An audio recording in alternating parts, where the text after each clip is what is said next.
Hey, this is Christian Dobson, and I am here doing a amplifier demonstration based off my explorative essay on guitar tone.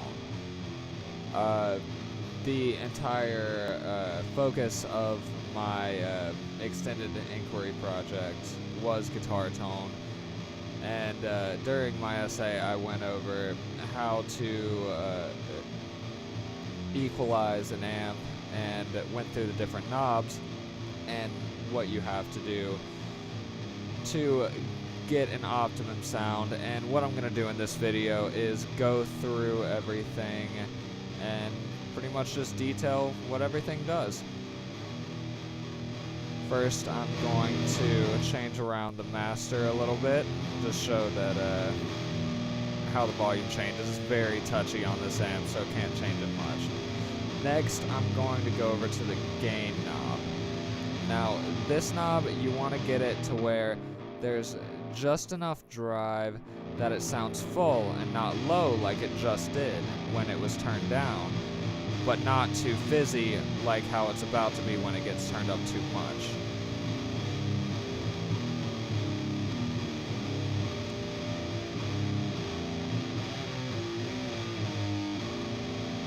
Next, we're going to go to bass, and how you want this to be is you want it to be right in between where it's too low to where it sounds like there's no beef in your sound, it's just flat, and to where it sounds underwater when it's turned up all the way.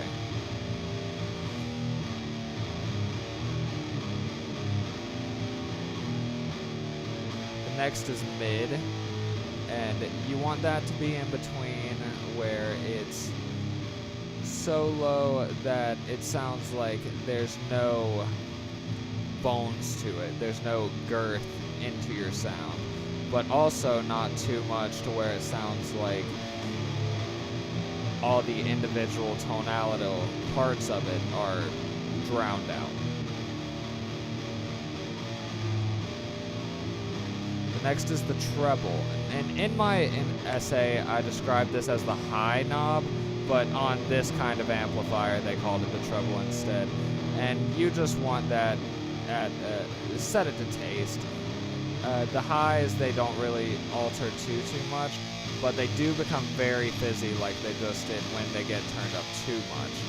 Treble's always a thing to keep a little bit on the lower side.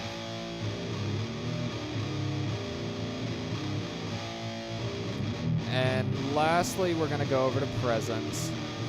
And it's very similar to the treble, whereas you just want to give it a nice mid-range to where it's not just too weak, and when it's turned up too much, it gives it more of a fizzy kind of sound. So you want it to just be in the middle to where your sound is organic instead of just being sounding like it's over digitalized like the presence does when it's turned up a little too high. And that about wraps it up. And the main point to also remember is that tone's all about taste.